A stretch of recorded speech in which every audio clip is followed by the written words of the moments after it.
I appreciated your lecture today about Tawheed, so I wanted to ask about that. In the Quran it says, Iyyaka na'budu wa iyyaka nasta'in, but, Shias, a lot of us, we say like, Ya Ali madad, like, Ya Ali, help me. Yeah, or there's like Hadith, when you've lost something, like call upon this Imam, ask for help from this Imam or from this person. How do you reconcile that with what the Quran very clearly says? Because like you said, the Quran should always come first. That is correct. Iyyaka na'bud wa iyyaka nasta'in. So how can we mention the names of Ahlul Bayt, for example, Ya Ali Madad, Ya Hussein? How can we do that when we should be asking Allah? First and foremost, let's be logical. When you get sick, do you go to a doctor? Yes? Yeah. So you violated Iyyaka na'bud wa iyyaka nasta'in. Right there we have a problem. A claim is being made that when you are sick and you go to the doctor, you are violating Iyyaka na'budu wa iyyaka nasta'in. Only you do we worship, Ya Allah, and only you do we seek help from. But it's a violation of this verse only if you ignore and neglect the critical embedded omission inside this verse. And these kinds of omissions are part of the style of the Arabic of the Quran. This is why Arabic becomes so important. That's why I have authored an article which alhamdulillah has been uploaded to the Islaah website, because Arabic is my field of specialization. You will see it here. Why dua to other than Allah is forbidden across ghaib, across the realm of the unseen. You will see we have explained why is calling upon, seeking help, making dua, asking hajat only forbidden when it is across the curtain of ghaib. Now some people find this strange. They're like, if it's not clearly mentioned in the text, how are you assuming that it exists as an omission? So to explain this, you have to understand how the Arabic of the Quran works. There are several verses in the Quran starting from the Basmala that have embedded omissions in them. Do you know what the Basmala, if we translate it literally, do you know what it means? Bismillahir Rahmanir Rahim means with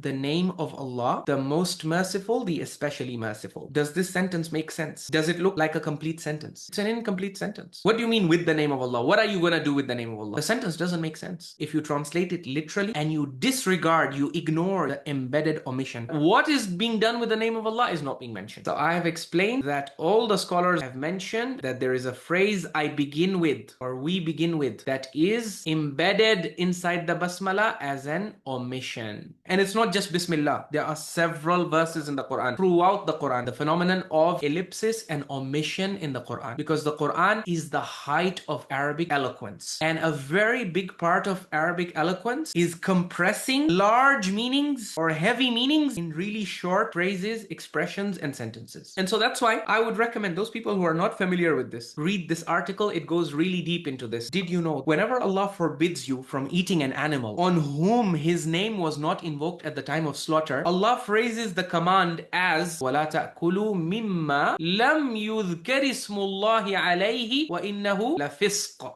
Allah says, and do not eat from that on which the name of Allah was not invoked. Literally, the verse reads like this. So what do you derive from this if you disregard the omission? Even the word animal is not mentioned in the verse. Allah simply says, وَلَا تَأْكُلُوا مِمَّا لَمْ يُذْكَرْ. Don't eat that on which the name of Allah has not been mentioned. So if you take this verse literally, that means even a biscuit, I cannot eat a biscuit. Even a biscuit would not be halal for me. Why? Because when the biscuit was being prepared, the name of Allah was not mentioned on it. So would any scholar agree that if I eat a biscuit without mentioning the name of Allah on it, it's haram? No. The word animal is an embedded omission. It's not mentioned in the verse, it's not explicitly mentioned in the text, but it is implied and it is understood by every native Arab to whom this verse was addressed. And Allah said, don't eat animals on which the name of Allah is not invoked. Okay, so this goat, at the time it was slaughtered, the name of Allah was not invoked. But the verse doesn't say that the name has to be invoked at the time of slaughter. The verse simply says, don't eat from that which on which the name of Allah was not invoked. Okay, so the goat was slaughtered, the name of Allah was not invoked, but when it was served to me as meat, I said Bismillah, I invoked the name of Allah on it, and then I ate it. So what I did, is it halal or is it haram? It is haram. Why? Allah didn't say at the time of slaughter. The phrase at the time of slaughter is not mentioned in a single verse. It's never explicitly mentioned. Why? Because it doesn't need to be explicitly mentioned. The Arabs who were being addressed with this Quran, intuitively, they understood. So this is what we call an embedded omission. Another example, حُرِّمَتْ عَلَيْكُمْ أُمَّهَاتُكُمْ وَبَنَاتُكُمْ وَأَخَوَاتُكُمْ. If you translate this literally, do you know what it means? It means forbidden to you are your mothers, your daughters, forbidden forbidden to you are your mothers. If you ignore the omission, what conclusion will you arrive at? Forbidden to you are your mothers. Okay, so my mother is haram for me. And haram for me in every sense. I can't live with my mother, talk to my mother, I can't sit with my mother, I can't eat with my mother. Everything with my mother would become haram if you ignore the embedded omission. So there is an embedded omission. At-tazawwuj or an-nikah ma'a ummahatikum. So there is nikah,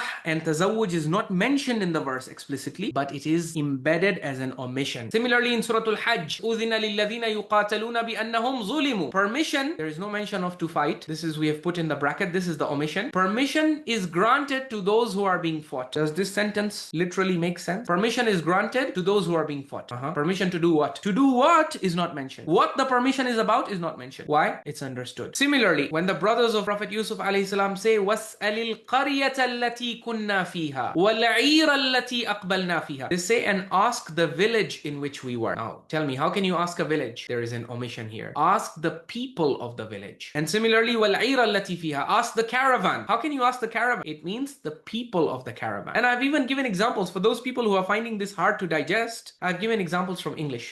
So once you understand this, it will become easy for you to understand that when we say إِيَّاكَ نَعْبُدُ وَإِيَّاكَ نَسْتَعِينَ, there is an embedded omission inside this verse. And it is because of this embedded omission that going to the doctor for treatment, going to the lawyer for legal advice, going to the car mechanic for your car repair, going to any of your fellow human beings on this side of the curtain of ghaib is perfectly permissible. It is not haram. But if you do it on that side of the curtain of ghaib, it is haram. Why? Because the phrase across the curtain of ghaib is embedded. It is embedded as a hidden omission inside the very ayah, إِيَّاكَ نَعْبُدُ وَإِيَّاكَ نَسْتَعِينَ. Only you do we seek help from across the realm of the unseen. Yes, in the unseen realm, we do not seek help from any entity other than Allah. When you call upon Allah across the curtain of ghaib, what is it called? Dua. And what do the Prophet and Imam teach us about dua? They say, ad-du'a'u hiya al-ibadah. Dua is the ultimate worship. Why is it worship? I'm just asking my needs. I ask my needs from my mother. I ask my needs from my father, from my sister, from my brother. When I ask my needs from them, it's not worship. Why? If you ask people, how is your asking du'as and hajat from the Imams of Ahlul Bayt alayhimus salam not shirk?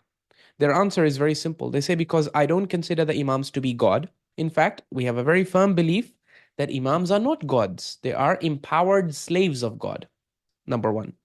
Number two, you will hear the lay people saying that when we do dua and ask our hajat from the Imams, this is not shirk because the intention of worship is not there. Imam al-Sadiq alayhi salam is saying even the turning of a ring to remember a need can be shirk. Now tell me, when any Muslim in the time of Imam Sadiq alayhi salam was turning his ring, did he believe that this ring is God? No.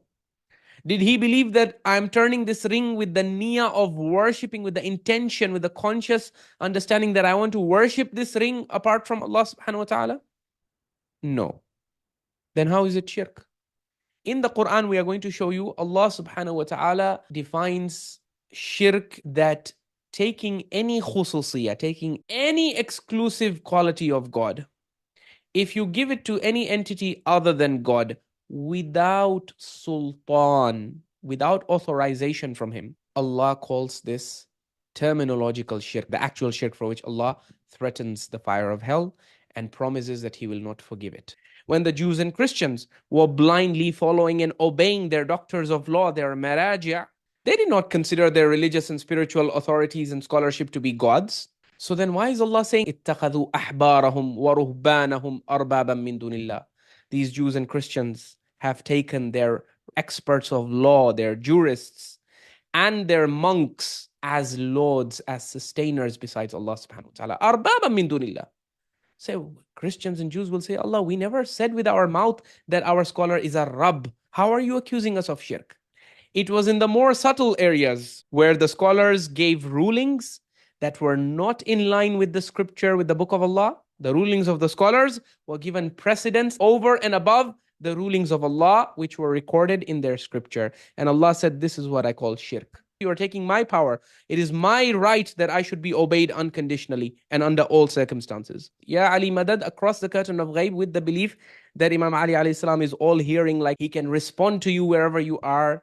You are taking Allah's exclusive attributes of being all hearing, of being qareeb, of being sami', of being mujib. These are all exclusive attributes of Allah.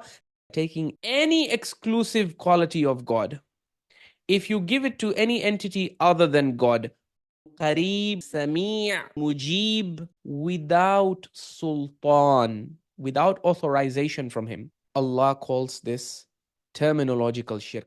The most important thing to keep in mind here is that when we say وَإِيَّاكَ نَسْتَعِينُ, only you do we seek help from. Why is my going to the doctor not an act of shirk? Because my doctor is on this side of the curtain of ghaib. He's not across ghaib. Yes, if my doctor dies and he's buried in his grave, and now I go up to his grave, or I sit on my musalla in my house and I call out to him and I say, oh doctor, please cure me and heal me. Now this is shirk. This is because I have shared an exclusive attribute of Allah with this doctor. It is Allah's exclusive attribute that he is invoked and supplicated to across ghaib. You share this unique divine office, an attribute of Allah, with any of his creations, you have done shirk between Allah and that creation. To say that because of Iyyaka na'budu wa iyyaka nasta'in, I can't seek help from my fellow human beings who are on this side of the curtain of ghaib, this is as absurd as saying that you can't do anything with your mother, you can't even live with your mother, because Allah said, حُرِّمَتْ عَلَيْكُمْ أُمَّهَاتُكُمْ, forbidden to you are your mothers. Allah said mother is haram. Similarly, when Allah says, حُرِّمَتْ عَلَيْكُمُ الْمَيْتَةُ وَالدَّمُ, forbidden to you are the dead animal and the blood of animals and the flesh of the swine. Allah says forbidden to you, but forbidden to you in what? And is it forbidden to you to sit on? Is it forbidden to you for you to carry? Eating is not mentioned explicitly. Allah doesn't say حُرِّمَتْ عَلَيْكُمْ أَكْلُ الْمَيْتَةِ. Eating is not mentioned, but it is understood. So this is what makes the argument of not going to the doctor, not going to the lawyer because it would be a violation of إِيَّاكَ نَعْبُدُ وَإِيَّاكَ نَسْتَعِينُ. This omission in إِيَّاكَ نَسْتَعِينُ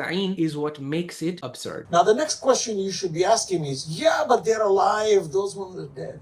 That's classic. I've heard it a million times. Tell me, in Salah, do we send salam to the Prophet? You have to. Assalamu Alayka, Ayyuha, Annabi. Why you send salam? He's dead. Allah says, La taqulu liman yuqtalu. Don't say. The Prophet was born shaheed, he lived shaheed, and he died shaheed. He's alive. So we send salam to the Prophet in Salah. This we have already answered. They think in tashahhud, the salam that we do when we say Assalamu Alayka Ayyuha Nabiyu, they think we are greeting the Prophet. But don't you also say Assalamu Alayna wa ala ibadillahi salihin?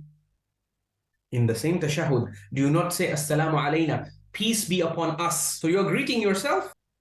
Does a right-minded person ever greet himself? And if you see a person getting up in the morning and saying, good morning to myself, you will say, he's gone crazy, let's take him to Dodoma mental hospital. Also, he's greeting himself. You don't greet yourself. So if salam is only a greeting, then why are you saying Assalamu Alayna? Number one. And number two, if it is really a greeting, when you say in tashahhud of salah, Assalamu Alayna, then why don't you respond to this salam?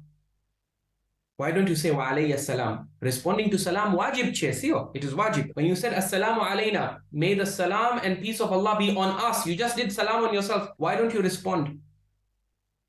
Baba, this is not salam of greeting. You are thinking this is salam of greeting. If it was salam of greeting, by the way, after saying alayna wa ala ibadillahi salihin, you also invoke the salam of Allah on all the righteous slaves of Allah. So you have got no righteous slaves of Allah in your community. Why don't they respond to your salam? Do the ulama or the righteous people of your community ever respond to this salam and say, oh brother, you just said salam to me, I'm among the ibadillahi salihin, and you just said salam to ibadillahi salihin, so wa alaykum salam. Do you ever see a scholar or righteous person respond to your salam in tashahhud? Even though your salam is for them, it's directed to them, but it is for their benefit, but it's not a greeting.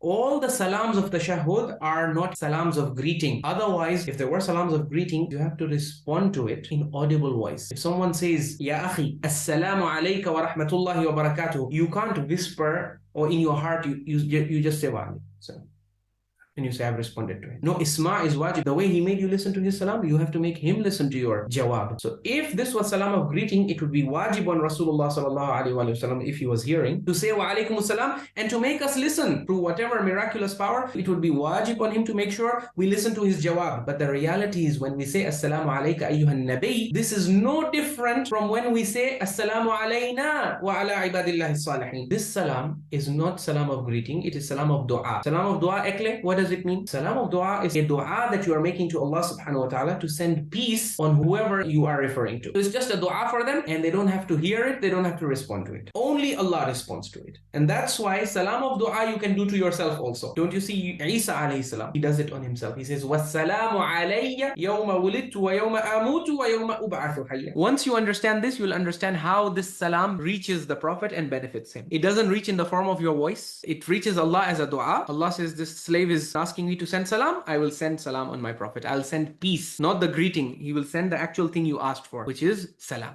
Entities across ghaib, such as Imam Ali alayhi salam, they're not only alive, we all accept they're alive because they are shuhada. But the question is, are they all hearing also? As in, if I say, Ya Ali, can Imam Ali hear me? According to the Quran, no. According to the Quran, Allah says there is no entity that can listen to you across ghaib without authorization from Allah subhanahu wa ta'ala. And Allah has not issued any authorization to Imam Ali alayhi salam or any other slave of his to listen to prayers. Aslan, this is not the job of the pious slaves of Allah, to listen to people's prayers, to respond to their hajat. This is not their task. They are role models. You are supposed to follow them. صِرَاطَ الَّذِينَ أَنْعَمْتَ عَلَيْهِمْ. You are supposed to walk on their path. And their path, if you study their path and their life, you'll see they always supplicated to Allah alone. They didn't call upon any entities other than Allah subhanahu wa ta'ala. Rasulullah is no longer physically accessible to us. He's not in our midst. In fact, he was not physically accessible even in his lifetime to people who were living in faraway cities. That's why he used to appoint governors and judges. He appointed Mu'adh bin Jabal as governor in Yemen. Why? Because people of Yemen could not supernaturally communicate with Rasulullah. Supernatural communication was not possible with Rasulullah. In his lifetime, it was not possible. You want to make it possible after he has gone back to Allah.